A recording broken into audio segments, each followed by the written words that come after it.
वाहिगुरु जी का खालसा वाहिगुरु जी की फतेह। सत श्री अकाल, नमो बुधाय, जमुने और साथियों, अस्सलाम वालेकुम साथियों। भाई शुभ मानवता न्यूज चैनल पर आप सभी का स्वागत है। मैं मेघराज सिंह अमेरिका से। साथियों, आप सभी जानते हैं हम उठाते हैं जिन गरीबों की आवाज, मजलूमों की आवाज, जिनकी कोई आवाज नहीं उठाता उसकी आवाज शुभ मानवता उठाते हैं। तो साथियों, आज की मुलाकात जिंदे लोगों के साथ, जिंदे लोगों की बात करेंगे, जिंदे से मुलाकात हमारी है। तो सबसे पहले हम सभी को, पूरे विश्व के लोगों को, महात्मा पूरे विश्व के अंदर सिर्फ एक ही हुए हैं। उसके बाद वो नकली महात्मा बहुत सारे हैं। महात्मा ज्योतिबा फुले, उनका जन्मदिन है। पूरे विश्व के लोगों को हम उनके जन्मदिन की बहुत बहुत बधाई देते हैं। और इस पर हमारे साथ में जुड़े, इस विषय पर बात करेंगे, उनके जीवन के बारे में बात करेंगे, उन्होंने क्या क्या किया अपनी लाइफ में, और क्या उनके संदेश दिए हैं उन्होंने हमें, और उनके संदेश को हम पूरे विश्व में कैसे फैला सकते हैं, इस विषय पर बात करेंगे। तो हमारे साथ में एडवोकेट संतोष सावी जी, जो ओबीसी महासभा के प्रदेश अध्यक्ष हैं, वो जुड़े हैं। तो पहले उनका स्वागत करते हैं, उसके बाद में सवाल जवाब करेंगे। जी, आपका संतोष साहू जी, वॉइस ऑफ मानवता न्यूज चैनल में बहुत बहुत स्वागत। सत श्री अकाल भाई साहब। सत श्री अकाल, धन्यवाद। जी, महात्मा ज्योतिबा फुले की पहले तो आप बधाई दे दीजिए पूरे विश्व के लोगों को, ताकि मतलब फिर उसके बाद में सवाल जवाब करेंगे। जी जी, मैं वॉइस ऑफ मानवता टीवी चैनल को भी धन्यवाद देता हूं कि आप भारत के राष्ट्रपिता महात्मा ज्योतिराव फुले जी के जन्म जयंती के अवसर पर यह जो कार्यक्रम रखा है, इसके लिए मैं आपको भी धन्यवाद देता हूं। महात्मा ज्योतिराव फुले जी की जयंती के अवसर पर मैं भारत और भारत के बाहर विश्व के सभी लोगों को बधाई देता हूं, शुभकामनाएं देता हूं। और महात्मा ज्योतिराव फुले जी को मैं श्रद्धांजलि भी अर्पित करता हूं। धन्यवाद। जी जी। तो सबसे पहले हमें कि उनके जीवन के बारे में बात कर रहे हैं, उनके जन्मदिन की बात कर रहे हैं। तो सबसे पहले उनका जन्मदिन कहाँ पर हुआ था, और कौन से गांव में, कौन सी जिले में हुआ, थोड़ा इसके बारे में जानकारी दे दीजिए। जी, आप बहुत बुनियादी बात रखे हैं भाई मेघराज सिंह जी। जी मैं महात्मा ज्योतिराव फुले जी के जो पूर्वज हैं उनके बारे में, जैसा आपने आग्रह किया है, मैं उस पर अपनी बात रखना चाहता हूँ। जी महात्मा ज्योतिराव फुले जी का जो जन्म है वो पूना, जो पूना है, वहां कटगुड़ गांव में उनके पूर्वज रहते थे। सतारा के पास है, कटगुड़ गांव में रहते थे और छोटा मोटा अपना व्यवसाय करके जीवन यापन करते थे। पर एक घटना घटा, महात्मा ज्योतिराव फुले जी के परदादा जी उस समय वहां पे एक पटवारी संपन्न कुलकर्णी रहते थे। उस समय एक रिवाज नियम था कि पेशवाओं के राज में शूद्र अति शूद्रों की संपत्ति को बलात् हरण कर लिया जाता था।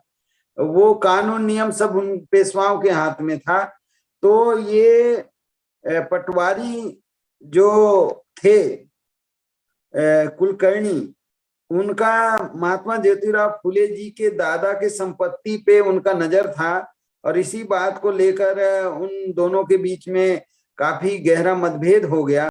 और एक दिन ऐसा हुआ कि महात्मा ज्योतिराव फुले जी के परदादा तंग आकर वो पटवारी का हत्या कर दी। तलवार से उन्होंने उनके गर्दन को काट दिया, और वहां से वो सतारा के कटगुण गांव से वो आकर पूना के पास वो रहने लगे। और जिस गांव में वो रह रहे थे उस गांव में उन्होंने अपने परिवार को बसाया। ये पूना के पास ही ये गांव है, और वहीं से वो अपना काम फिर से शुरू किए। महात्मा ज्योतिराव फुले जी के परदादा जी, मतलब उनके पिताजी अकेले भाई थे, और वो 3 भाई पूना के पास आकर रहने लगे। ऐसा उनका ये परिवार है। तो इस विषय पे मैं वही कहना चाहता हूं कि उसी कुल में मूलतः महात्मा ज्योतिराव फुले जी के परिवार का जो उपनाम है वो गोन्हे है, गोन्हे। पर जब वो सतारा से पूना के पास आकर रहने लगे, तब उन लोगों का काम था भेड़ बकरियां चराना, और फिर धीरे धीरे पेशवाओं के पास फूल पत्ती माला ऐसे पहुंचाने लगे। तब उनका सरनेम पड़ गया फुले, और वो शूद्र जाति के शूद्रों में जो जातियां हैं माली, उसमें उनका जन्म हुआ था। जी जी वैसे तो उस समय पढ़ने लिखने का अधिकार नहीं था, मौखिक ही सब कुछ याद रखा जाता था, पर एक अनुमान के आधार पर 11 अप्रैल 1827 को महात्मा ज्योतिराव फुले जी का जन्म हुआ। और वो ऐसे समय पे जन्म लिए, उनके बारे में ये कहा जाता है, ये जो ऐतिहासिक घटना है कि ज्योतिराव फुले के जन्म के समय में ही पेशवाओं के महल में आग लगी। आग आग लग के वो नष्ट हो गया, उसी समय महात्मा ज्योतिराव फुले जी का जन्म हुआ। जी, मतलब इशारे पहले ही चल रहे थे कि क्या होने वाला है, क्योंकि हमने देखा इसमें जब गद्दारों के खानदान से गद्दार पैदा हो जाते हैं, ईमानदार के खानदान से ईमानदार पैदा होते हैं, और क्रांतिकारियों के जन्म से क्रांतिकारी पैदा हो जाते हैं। ये हमने देख भी लिया और महसूस भी कर लिया है। तो देखो अपने मतलब जैसे क्रांतिकारी के बाप दादा जो थे, उन्होंने क्रांति का काम किया, फिर उन्होंने कलम की क्रांति चलाई है। तो चलिए इसमें आगे बात बढ़ते हैं। तो जैसे हम देखते हैं कि जैसे आपने बताया है कि इनके लिए तो ये बहुत बड़ा ग्रहण लगा है इन लोगों की जिंदगी में। तो सबसे पहले महात्मा ज्योतिराव फुले के बारे में बताएं कि इसके जो जीवन मतलब कहाँ तक ये पढ़े हैं और इनकी पढ़ाई का कहाँ तक मतलब कैसा रहा इनकी जिंदगी में। जी जी, महात्मा ज्योतिराव फुले जी का जो पढ़ाई है, वो बाल काल में पढ़ाई के प्रति उनका बहुत लगाव था और वो पढ़ना चाहते थे। वो मिशनरी स्कूलों में जाने लगे, पर वहां जो दीवान ब्राह्मण दीवान थे, वो ज्योतिराव फुले के पढ़ाई के विरोध में थे। उन्होंने उनके पिताजी को समझाया, ज्योतिराव फुले को भी समझाया कि खेती बाड़ी करो, उससे आपको आमदनी होगी और आपका परिवार अच्छा चलेगा, ये पढ़ाई लिखाई के झंझट में क्यों पढ़ते हो। और उनके पिताजी गोविंद राव जी को भी वो समझाया कि इससे धर्म को नुकसान होगा, धर्म भ्रष्ट होता है, शास्त्रों के आधार पे शूद्रों के पढ़ने से धर्म भ्रष्ट होगा। ऐसे बहुत सारी बातें जब आई तो उनका बाल काल में जो पढ़ाई शुरू किए थे वो बंद करा दिया गया। पर भारत में कई ऐसा वाक्य आया है कि मुस्लिम भाइयों ने भारत के इतिहास को जो टूटता हुआ कड़ी है उसको जोड़ने का काम किए। वो पुनः गोविंद राव फुले जी के जमीन के खेत के बगल में एक मुस्लिम विद्वान रहते थे, उनका नाम है गफ्फार बेग मुंशी। उनका खेत उनके खेत के बगल में उनका घर था। उनको जब पता चला कि ज्योतिराव फुले की पढ़ाई बंद हो गई तो बड़े दुखी हुए और वो गोविंद राव फुले और ज्योतिबा फुले को समझाए, पढ़ाई के महत्व के बारे में बताए। और उस समय वहां पे मिस्टर लेजिट करके एक अंग्रेज भी थे, उन्होंने भी बताया। तब महात्मा ज्योतिराव फुले 14 वर्ष के उम्र व्यतीत होने के बाद फिर से वो पढ़ाई कक्षा 1 अंग्रेजी कक्षा के पहली क्लास में दाखिला उनका हुआ और वो 1821 तक पढ़े। मतलब 1814 से 1821 तक के बीच में अंग्रेजी विद्यालयों में उनकी शिक्षा हुई।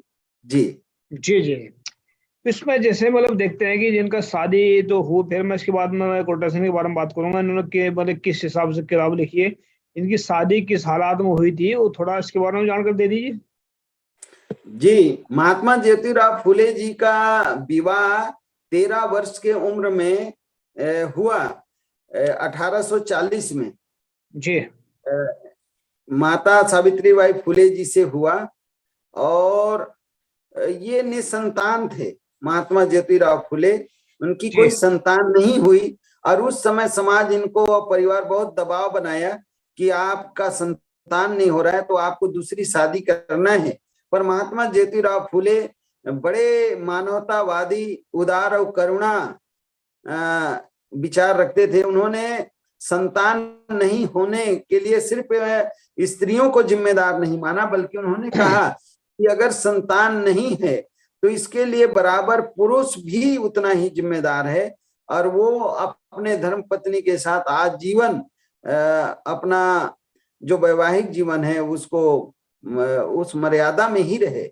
जी तो जैसे हम देखते हैं कि एक किताब लिखी है ना, गुलामगिरी किताब, ये किस हालात में लिखी थी, उसमें आपने पढ़ी होगी शायद उसमें। और इसको मतलब किस संदर्भ में देखते हैं, उन्होंने क्यों ये किताब लिखने की जरूरत पड़ी थी, उनको क्या इसके पीछे क्या कारण था? महात्मा ज्योतिराव फूले अपने बालकाल, जब वो 9 महीने के थे तब उनकी माता का देहांत हो गया जी और बचपन से ही उन्होंने दुख तकलीफ को देखा। और उस समय की जो सामाजिक परिस्थिति थी उनसे वो बहुत गहराई से उसको वो झांके, और सामाजिक व्यवस्था का उन्हें गहन अध्ययन जब हुआ तब जी उनको समझ में आया कि भारत में असल जो मुसीबत है वो क्या अंग्रेजी राज है या पेशवाई ब्राह्मणों के द्वारा बनाया गया जो साम्राज्य है।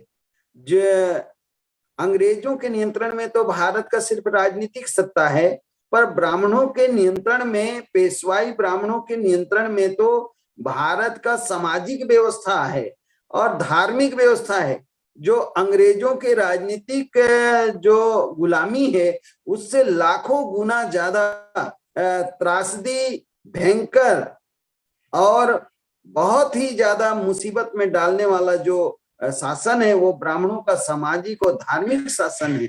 इस बात को उन्होंने अपने बालकाल में ही समझ लिया था और उन्होंने बहुत सारी बातों, भारत में जो आधुनिक भारत है उसमें संपूर्ण क्रांति के जनक अगर कोई एक आदमी है तो उनका नाम बड़े आदर से मैं लेना चाहता हूं। वो कोई और नहीं, महात्मा ज्योतिराव फूले जी हैं। उन्होंने एक कार्य नहीं किए, उनको कुछ समय के में, कुछ घंटे, कुछ मिनट में ऐसे उनके किए कार्यों को हम नहीं रख सकते आपके सामने। पर जी आपने जो कहा गुलामगिरी, गुलामगिरी जो किताब महात्मा ज्योतिराव फूले लिखे हैं, उस समय उन्होंने और एक किताब लिखा किसान का कोड़ा।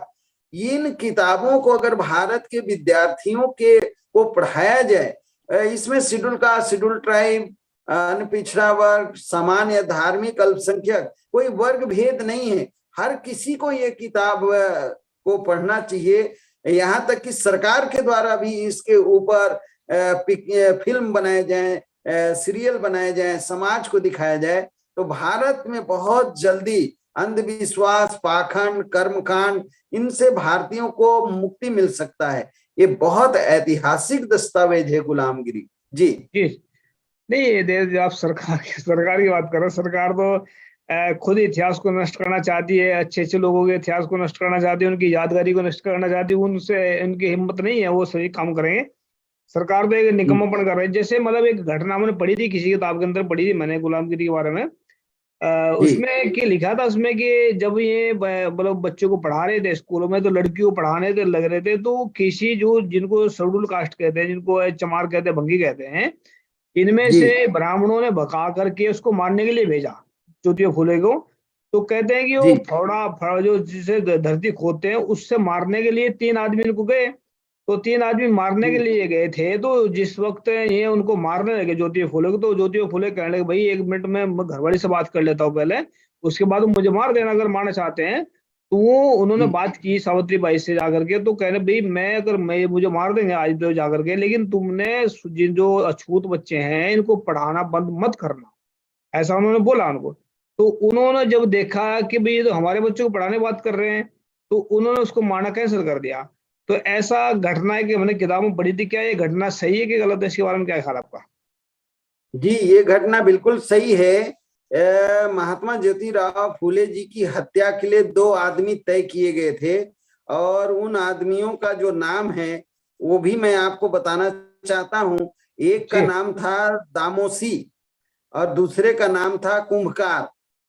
जी और ये क्यों ऐसा हुआ? उस समय जो परिस्थिति थी कि नारी को, शूद्र को, अति शूद्र को जो जागृति महात्मा ज्योतिराव फूले कर रहे थे, उनमें शिक्षा का प्रसार वो इतना लगे हुए थे कि ये किसी भी तरीके से शिक्षित हो, विद्यालय जाएं, ये पढ़ें। तो उस समय ब्राह्मणवाद तथा धार्मिक जो पाखंड है उससे वो मुक्ति दिलाना चाहते थे। इसके लिए ज्योतिराव नई नई योजनाओं पर अमल करने का प्रयास किए। उनके कारण सनातनी ब्राह्मण बेहद परेशान रहने लगे थे उस समय। उन्होंने जी लड़कियों को और अछूत बच्चों को शिक्षा के लिए जो प्रयास किया, उन्होंने रात के भी स्कूल खोले कि दिन जी भर काम करेंगे, रात को पढ़ेंगे। कितना बड़ा उन्होंने कदम उठाया था। और ईसाई मिशनरी स्कूल में उन्होंने अध्यापन का कार्य शुरू कराया। इसकी वजह से पूना के जो सनातनी ब्राह्मण हैं वो विद्वेष और घृणा के आग में वो ऐसे पहले से जल रहे थे और जलने लगे। तो ज्योतिराव फुले के सामाजिक क्रांति और विचार को, ब्राह्मण जो व्यवस्था है वो पूना को ब्राह्मणों की पुण्य नगरी मानते थे, और महात्मा ज्योतिराव फुले को वो पूना का कलंक बोलते थे, नीच बोलते थे। ऐसी कोई गालियां नहीं है जो पूना के सनातनी ब्राह्मणों ने महात्मा ज्योतिराव फुले, माता सावित्रीबाई फुले को ना दिया हो। जितना अपमान किया जा सकता है उससे कहीं आगे जाकर महात्मा ज्योतिराव फुले का अपमान पूना में हुआ। तो इस समय जब वो अपने कार्यों से डिगे नहीं, तब ये दो हत्यारों को सनातनी पेशवाई ब्राह्मणों ने महात्मा ज्योतिराव फुले को मारने के लिए उनके। जी, आवाज बंद हो गई आपकी।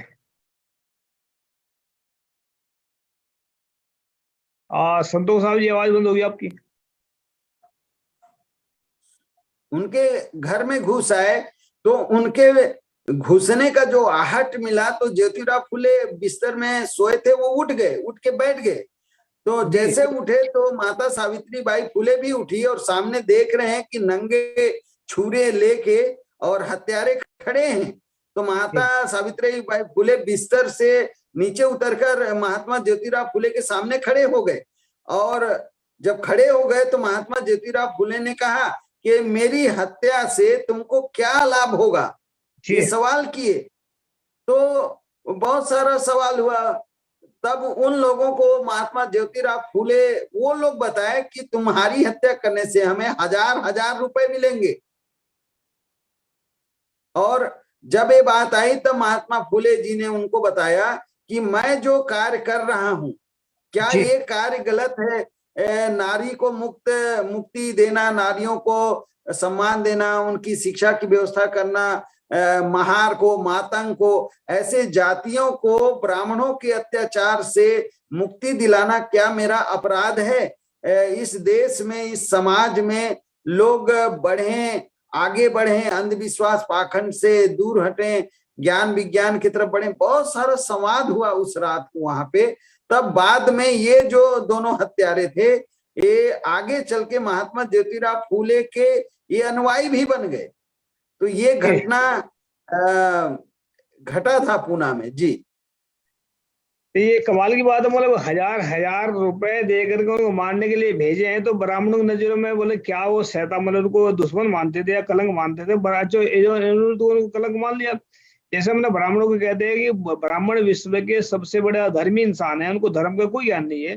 तो महात्मा फुले ने ब्राह्मणों के बारे में क्या लिखा है? उनके बारे में कोई विचार है? ऐसा लिखा है जो ब्राह्मणों को उन्होंने गाली तो नहीं दी होगी, लेकिन कुछ ऐसा लिखा होगा जो जलील करने वाली बात है, जो जलील करते हैं। तो उनको कुछ ना कुछ ज्ञान में कोई ऐसी बात रखी हुई जो सब लोगों को सावधान करने के लिए लिखा हुआ उन्होंने। तो कुछ ऐसे शब्द बताएं जो जिसकी वजह से जिनको लोगों को ज्ञान मिले, और ताकि इससे ब्राह्मणवाद से छुटकारा पा सके। जी जी, उन्होंने एक नहीं बहुत सारी बातें की हैं, पर मैं कुछ बात आपको बताना चाहता हूँ। महात्मा ज्योतिराव फुले का एक दोहा है। उन्होंने कहा, वो मनुस्मृति को चुनौती देते हुए महात्मा ज्योतिराव फुले जी ने जो बातें कही हैं, वो 2 लाइन में आपको बताना चाहता हूँ। महात्मा ज्योतिराव फुले जी ने समाज, नारियों को, शूद्रों को, अति शूद्रों को जो बात कहे वो ये था कि अब तुम्हें पीछे हटने की जरूरत नहीं। ज्योतिराव फुले जी ने कहा कि अब तुम्हें पीछे हटने की जरूरत नहीं। नकारो मनुवाद को, नकारो मनुवाद को, शिक्षा पाते ही पाएंगे उस सुख को, मानो मेरी बात को।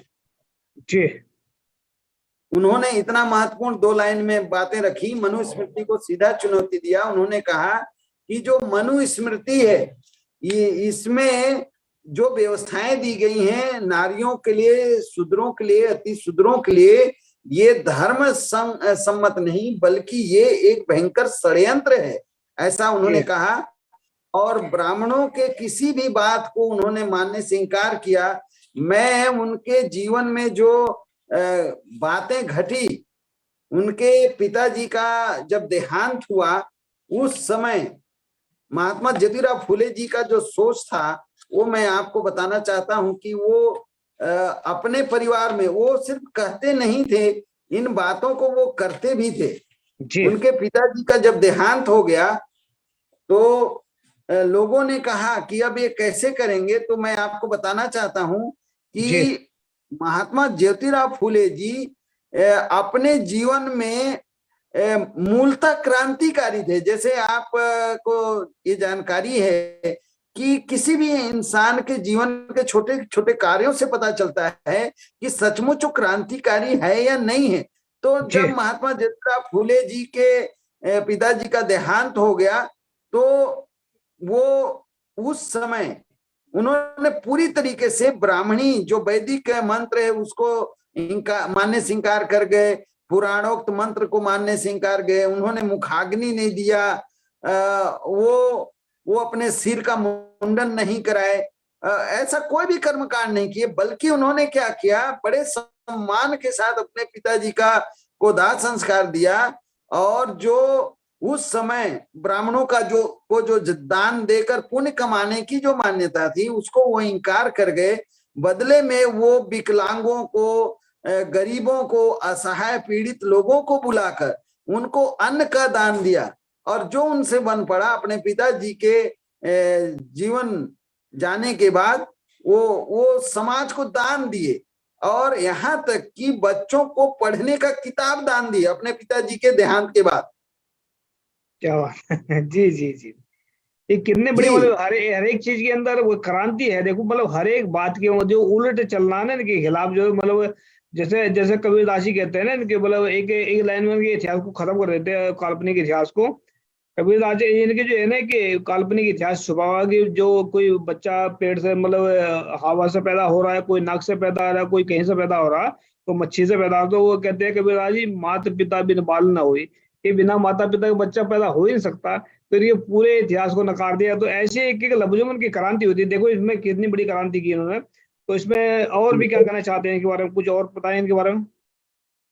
जी, उन्होंने ये एक बहुत बड़ी घटना है, इसको मैं चाहता हूं कि आप विस्तार से इसके ऊपर चर्चा हो, देश के बहुसंख्य लोगों को इसकी जानकारी हो कि वर्तमान आधुनिक भारत के निर्माता, स्वप्न दृष्टा, महामानव महात्मा ज्योतिराव फुले जैसा युग पुरुष के पिताजी के देहांत के बाद उन्होंने कौन कौन सा कर्म कांड अपनाया या उसको त्याग दिए, उन्होंने किस विधि से अपने पिताजी के देह का अंत किए, इसके ऊपर एक व्यापक चर्चा हो। यहाँ तक कि महात्मा ज्योतिराव फुले, हमने पूर्व में ही कहा कि वो मुखाग्नि नहीं दिए और ना बाल कटवाए, ना मुंडन कराए, ना ही उन्होंने परिनिर्वाण पर वेद मंत्र सुने, ना पुराण मंत्र सुने, बल्कि और ना ही उन्होंने ओम शांति कहा, ना स्वाहा कहा, कुछ भी नहीं कहा। और ना ही उन्होंने कौओं को पिंडदान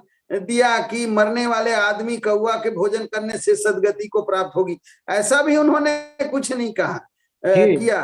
इसके बजाय मैं बता चुका हूं कि गरीब छात्रों को किताबें उन्होंने दी, जरूरी चीजें दान में दी, प्रेत श्राद्ध को भी उन्होंने आवश्यक नहीं मानते थे, और वो विकलांग लोगों को भोजन दान दिया, वस्त्र दान दिया। ये एक वो मूलतः मानवतावादी और बुद्धिवादी इंसान थे, और यही कारण है कि ब्राह्मण महात्मा ज्योतिराव फुले से घृणा करते थे, ये सर्वविदित है। और मैं आपको और उनके जो किए कार्य हैं संक्षेप में कुछ बताना चाहता हूं कि उन्होंने एक नहीं कई कार्य किए। विधवा महिलाओं का, वो 1864 में एक वैष्णवी महिला थे, वो उनका वो पुनर्विवाह कराए। 1873 में एक भानुमति नाम की ब्राह्मण महिला थी, उनके बच्चे, वो अनौरस बच्चा हो गया था, उसको पालन पोषण किए। ऐसी बहुत सारी बातें महात्मा ज्योतिराव फुले जी के जीवन में आया हुआ है, उसको व्यापक चर्चा करने से ही होगा। और उनके कार्यों को मैं इतने कम शब्दों में बस ये कहना चाहता हूं कि महात्मा ज्योतिराव फूले जी के जीवन में किए गए कार्यों का व्यापक चर्चा हो, विभिन्न माध्यमों से समाज तक उनके किए गए कार्य, उनके बताए गए रास्ते, लिखे गए किताब को लोग जाने। जी जी जी। देखो, मैं भी एक बात बताना चाहता हूँ। जो हमने एक किताब लिखी है, मैंने अंतिम लास्ट सवाल पूछने से पहले एक बताना है, इसमें जो सत्य धर्म किताब लिखी है मैंने, इसका नाम सत्य धर्म है। इसके अंदर जी तकरीबन हमने सभी महापुरुषों को ऐड किया, गौतम बुद्ध से लेकर के डॉक्टर अम्बेडकर तक से, मतलब इनको जो कांशीराम तक ऐड किया हमने इसमें, जो फूलन देवी उसको भी ऐड किया। तो ज्योतिबा फूले के बारे में इसमें क्या लिखा है, और इसमें सावित्री बाई के बारे में लिखा है, और जो रमाबाई उसके बारे में लिखा है हमने। तो इसमें मैंने कविता के रूप में लिखा है इनके बारे में। तो मैं कभी इनके बारे में इतना पढ़ा नहीं है, लेकिन अपने जो वाहिगुरु ने लिखवा है मेरे से मैं लिख दिया इसको। तो हमने लिखा ज्योतिबा फूले के बारे में इसमें कि ज्योतिबा फूले जी, इसमें इसका हेडिंग है, अनपढ़ रहकर सेवा करना शैतानों ने इसको धर्म बताया, अधर्म को धर्म बताकर भारतवासियों को गुलामी में फंसाया, हजारों सालों से भारतवासी गुलामी में जी रहे थे, धर्म समझकर अधर्म को पीढ़ी दर पीढ़ी ढो रहे थे, भूखे प्यासे तड़प तड़प कर मर रहे थे भारतवासी, किसी भगवान ने भारतवासियों की गुलामी से नहीं करी खुलासी, ज्ञान का दीपक बनकर एक बालक गोविंद राम के घर पे आया, खुद ज्ञान सीख कर दूसरों को ज्ञान सिखाकर समाज में ज्ञान का दीपक जलाया। ज्योतिबा फूले की पढ़ाई रोकने के लिए ब्राह्मणों ने हजारों षड्यंत्र रचाए, ज्योतिबा फूले की तीक्ष्ण बुद्धि देखकर ब्राह्मण अंदर बैठे ही घबराए, गोविंद राम को ब्राह्मणों ने धर्म के नाम पर गलत पाठ पढ़ाए, ज्योतिबा फूले व सावित्री बाई को ब्राह्मणों ने घर से बाहर निकलवाए, ज्योतिबा फूले व सावित्री बाई ने मिलकर कई पाठशाला खुलवाए, बहुत सारे बच्चों को पढ़ाकर ब्राह्मणों की मानसिक गुलामी से बचाए, हजारों सालों के अज्ञान को ज्योतिबा फूले ने अपने अज्ञान से जलाया, गुलामगिरी किताब लिखकर ज्योतिबा फूले ने हजारों लोगों को अज्ञान से बचाया, सत्य शोधक मिशन चलाकर ज्योतिबा फूले ने सत्य को घर घर तक पहुंचाया, वहम भ्रम पाखंडवाद से हजारों लोगों को बचाया, हजारों सालों के पाखंडवाद को ज्योतिबा फूले ने जलाकर राख कर दिया था, अकेले ज्योतिबा फूले ने ही सारे मनवाद को जीना मुश्किल कर दिया था, अंतिम सांस तक ज्योतिबा फूले ने समाज में सच ही सच फैलाया, सत्य शोधक मिशन को जो अधूरा रह गया था उसको सावित्री बाई ने चलाया, मिशन चला सकते हैं वही लोग जिन्होंने सच को पढ़ा और सच को अपनाया, मेघराज सिंह मरकर भी उनका नाम जिंदा रहता है जिन्होंने सच की तरफ कदम बढ़ाया। ये हमने ज्योतिबा फूले के बारे में लिखा है इसमें किताब में, और मैंने कभी इनके बारे में इतना पढ़ा तो नहीं था, लेकिन जो कुदरत ने लिखवाया, गुरु ने लिखवाया, हमने वो लिख दिया इसमें। तो ये हमारी तरफ से ज्योतिबा फूले को एक भेंट भी है, और जो समाज के लोगों को भेंट है। तो अंतिम में क्या कहना चाहते हैं इनके बारे में, कोई लास्ट में कोई सवाल जो नहीं कर पा उसका बारे में बात बता सकते हैं। जी, महात्मा ज्योतिराव फूले जी ने कहा है कि समाज में पूजा नहीं ज्ञान महान है, इस विषय पे चर्चा जरूर होनी चाहिए। उन्होंने अंग्रेजों की गुलामी से भी भयंकर गुलामी, ब्राह्मणों के जो व्यवस्था है, ब्राह्मणवाद है, मनुवाद है, उसको लाख गुना ज्यादा खतरनाक मानते थे। इसके ऊपर भी उनके समय समय पर किए गए कार्य, लिखे गए किताब के ऊपर चर्चा होनी चाहिए। उन्होंने विधवाओं के विवाह का प्रबल समर्थन किया है, और महात्मा ज्योतिराव फूले जी का मानना था कि पुरुषों से भी कहीं ज्यादा महिलाओं को पढ़ाने और शिक्षित बनाने की जरूरत है। उन्होंने ये बात सच है कि महात्मा ज्योतिराव फूले भारत में 1848 में एक जो पूना का पेठवाड़ा है, वहां किराए का एक मकान लिए और वहां पे स्कूल संचालित किए।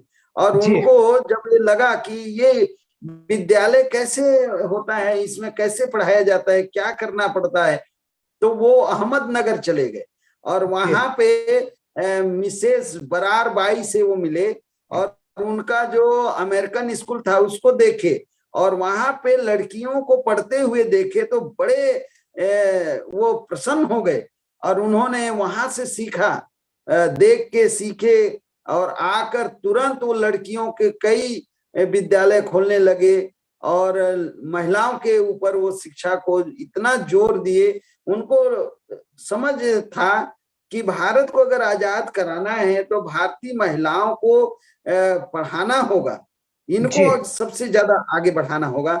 ऐसे बहुत सारे कार्य उन्होंने जो किए हैं, इसके ऊपर महात्मा ज्योतिराव फुले जी का जो उपकार है, वो नौकरी नहीं किए, वो पढ़े लिखे थे, वो चाहते तो उनके समकालीन जो पढ़े लिखे लोग थे सब सरकारी नौकरियों में चले गए, लेकिन महात्मा ज्योतिराव फुले का मानना था कि अगर हम सरकारी नौकर बन जाएंगे तो समाज में जन जागृति का कार्य नहीं होगा, इसलिए मुझे अब त्याग कर अपने स्वयं के जीवन में संयमित और त्याग कर हम समाज को आगे बढ़ाएं, समाज का प्रबोधन करें, समाज को जगाएं, ऐसे कार्यों को वो चुने।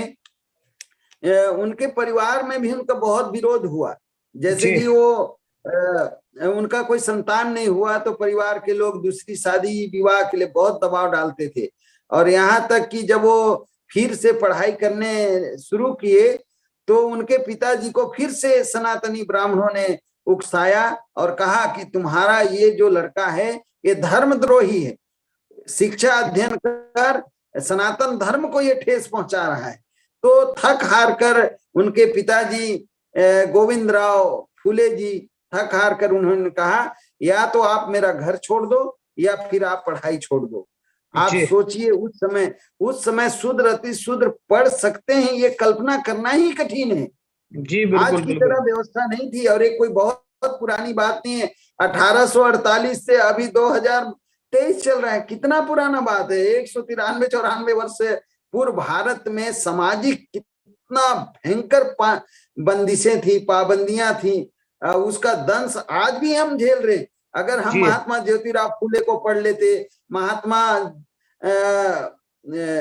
बुद्ध को पढ़ लेते, महामानव भारत रत्न डॉक्टर बाबा साहब भीमराव अम्बेडकर को पढ़ लेते, छत्रपति साहू जी महाराज को पढ़ लेते, संत तुकाराम महाराज को पढ़ लेते, महावीर जैन को पढ़ लेते, तो आज भारत में जो अभी की जो परिस्थितियां हैं ये भी ऐसा शायद नहीं होता।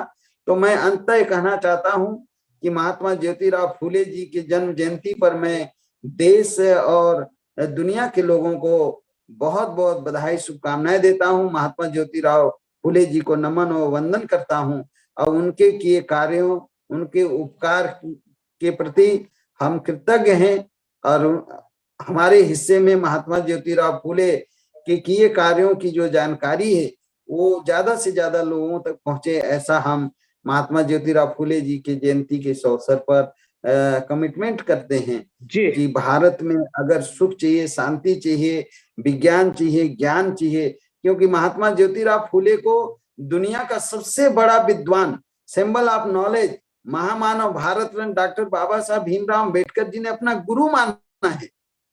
इतने महान हस्ती भारत में हुए, मैं पुनः उनको नमन करता हूँ। धन्यवाद। जी शुक्रिया आपका भी, धन्यवाद जुड़ने के लिए। मैं महिलाओं के बारे में एक बात बोलना चाहता हूँ। जैसे आपने बोला कि महात्मा ज्योतिराव फुले ने बोला महिलाओं को जागरूक करना बहुत जरूरी है। अगर समाज को जगाना तो महिला को जागरूक कर दो, समाज जाग जाएगा।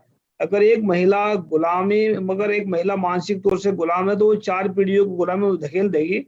अगर एक महिला मानसिक तौर से आजाद है तो वो 4 पीढ़ियों को गुलामी से निकाल सकती है। तो सच्ची और ईमानदार महिला ही जागरूक हो सकती है, वो ये बड़े परिवार को निकाल सकती है। और झूठी और बेईमान महिला जागरूक होगी, वो पूरे फैमिली गुलाम बसा सकती है।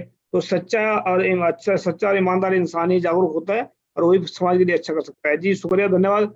और फिर दोबारा फिर लोग ये एक बात इस मौके पे मैं कह के अपनी बात को समाप्त करना चाहता हूँ।